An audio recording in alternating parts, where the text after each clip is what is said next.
wanna see you move. Can you turn me up a little bit more? Okay, so I did it again. And I have to admit this. Okay. I went to the city yesterday, New York City. Yay! With Christian and Chris. And we got up really early. We weren't going to go because Chris said he didn't want to go because Chris has had a long week. But then finally he's like, you know what? Why the hell not? So we went. We got on the train. And we went down to the city. We had a great time. We went to this... the train ride down was fine. Christian was just in wonders. Christian's 31, but he's like a child because he gets wonders of everything. Just like everything amazes him. So it's like having a child who's never seen anything in his entire life. Excuse me. Ow. And ow, God, that hurt. You have no idea. Okay, it's okay now. It's okay. Anyway, so. We're going down my train, Christian's staring at everything, and we're laughing at the fact that people, because on the train there's this yellow button that says open door press, and they refuse to press it. They just refuse to press it. So they struggle the door and they're like trying to struggle it open. We're laughing about that. I still wasn't awake, and Chris still wasn't awake. But we got off the train, and I've never taken this train down because I always took the train on the other side of the river from us that took us to Grand Central, but this train was going to take us to Penn Station via Secaucus, New Jersey. So we just take this train down. It was an uneventful train ride. Nothing really happened. You know, we just ran around and stuff. And so we got to Penn Station, and we got off and started walking, and we ended up at this Polish place called Little Poland, and Christian was going to try this meal called kasha. And it's a Polish thing, apparently. I never heard of it. So he asked what kasha was, and she explained what it was in the Polish word, because she didn't speak English. She spoke Polish. Or she spoke very little English, is what I should say. She did speak a little bit of English, but when instructed her what she should say in English. But, you know, she spoke very little English. And so, so she says this Polish word, and Christian's like, oh, okay.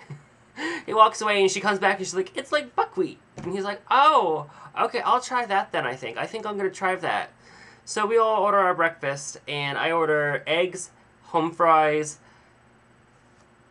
whole wheat toast, and tea and orange juice, because I was really, really craving orange juice. I really wasn't hungry. I don't know why I got a meal. I should have just gotten toast. But I really, really, really was hungry. And so Christian ordered the eggs and kasha and pumpernickel bread toast, and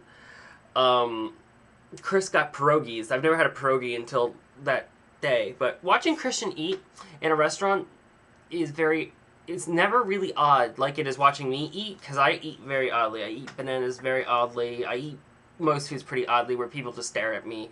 Like, I'll never eat that way in front of, like, mixed company or people who I don't know. I'll eat normally, but, you know, usually if I'm with people I know, I'll eat very oddly. Like, I'll eat my bananas, not like, okay, that was a lot of people got turned on by that. I eat them sideways, and then I eat the other half, like normal. Like, I turn it over, so it's like this, and I eat it sideways, and then I eat the other half. Or I eat my, peanut butter cups around, and then I'll eat the tops. Sandwiches, I'll have to break them into corners, and I'll eat the middle, and then eat the crust. Or if it's the ends of bread, I'll eat from the back, the back of the bread to the top of the crust, because I like to eat the crust first. I'm really weird like that. I eat a lot of other foods oddly as well. You know, when I eat McDonald's on a regular basis, I would always get 2 Quarter Pounders, eat the first one normally, and eat the second one, just the bun by itself and the hamburger by itself. I don't know, it was always a ritual. So anyway, so Christian ate very oddly, because our Polish girl came back and she was like, oh, it's like rice. And he's like, oh, okay, the kasha. And he looks at us, he goes, kasha that's nothing like rice, so whatever. So he gets it, and he starts like sniffing it and finds gravy, and I suggest maybe he should put that on top of the kasha, and he does, and eats it and such, and then he tries a pierogi and licks the middle of it. It was really weird, but it was really a lot of fun, and it had the tiniest bathroom ever. Tiniest little bathroom. So if you're ever in New York City, go to Little Poland, it's cute.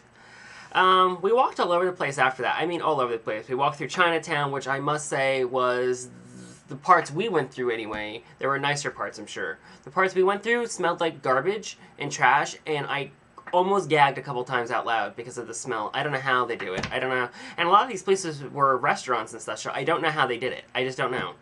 And then we weren't exactly sure where Chris was taking us because, well, when you go on an adventure with Chris, you don't know where you're going. So we didn't know where we were going. So we go out, and Chris takes us to some part of the city. I don't even know where the hell we were. We kept sitting every time I asked to sit, unlike the first time where I didn't sit.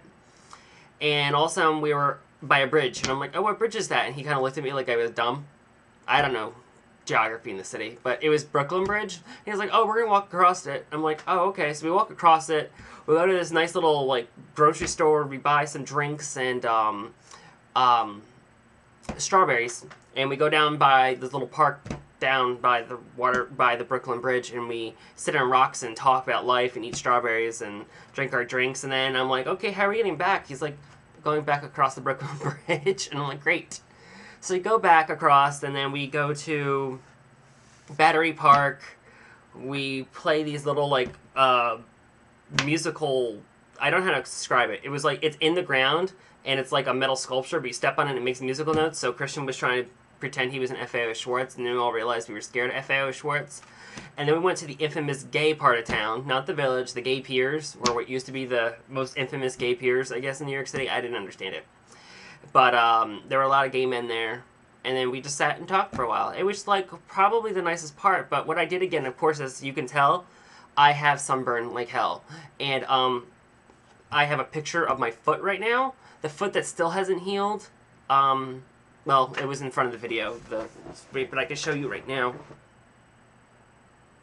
Look at, well, see, my big toe still hasn't healed from when I got hurt before, when my first hike with Chris. And now this hike, that's the big blister that's on my foot. I know, you're all gonna vomit. Maybe I should put a disclaimer that you shouldn't watch this unless if you're eating or going to eat or ever going to eat ever again. And if you're not anorexic or bulimic. But maybe if you're bulimic, will help you vomit. Because you'll be like, oh my god. And you're like, I didn't plan on that vomiting. And then you can pretend you're cured of bulimia. And just that, you know, can just watch this video and wait for that moment where I show that. We had a great time and a great train back. At one point, I could hardly walk anymore. So we had to go to a cafe in the village. And we went to this cafe coffee place because Chris refuses to go to Starbucks. Where it was, Christian got a nice coffee, Chris got tea, and I got a Samuel Adams beer. I tried to do anything that could cover up the pain that I was going through, but nothing helped. But then my mother called and asked us when we were getting back from the city, because she was watching the dog and everything, and she asked me who I went with. And now, what is the problem with a couple having a single gay friend? Like, she's like, oh, why is he going with you? Why'd you go with him? And, like, even when I hang out with him alone, oh, who is this Chris guy? So today, we're talking about it, and she's like, oh, who's Chris? Oh, is there a threesome thing going on? And in my head, of course, I had images of a threesome, because, well, seeing him naked and having sexual activity with him would be something I would not do. Yes, double negatives are fun. I'm not going to go into reasons why I would like to, because that's personal in myself. But anyway, no, there's no threesome going on. And there's no threesomes at all. So, you know, we're just having a friend. And she's really worried because we're going down to Virginia with Chris. And she's like, why are you going down with him? Why didn't you go alone? I'm like, well, you know, one, to get him on a vacation. You know, we like to be around him. And two, he may move down there. Maybe move to New York City. May move to Boston. Or may stay where he is. Don't do that. But, you know, whatever. So I'm really tired of people who can't have friends like that. So that's all going on in my life. I have more, but it's depressing and I don't want to talk about it. I mean, nothing really bad, so don't worry or anything. It's just some realizations that I have come to realize lately, and I don't want to talk about them. Yeah. But everything else is fine, except for my feet, and I can barely walk. So, talk to you later. Bye.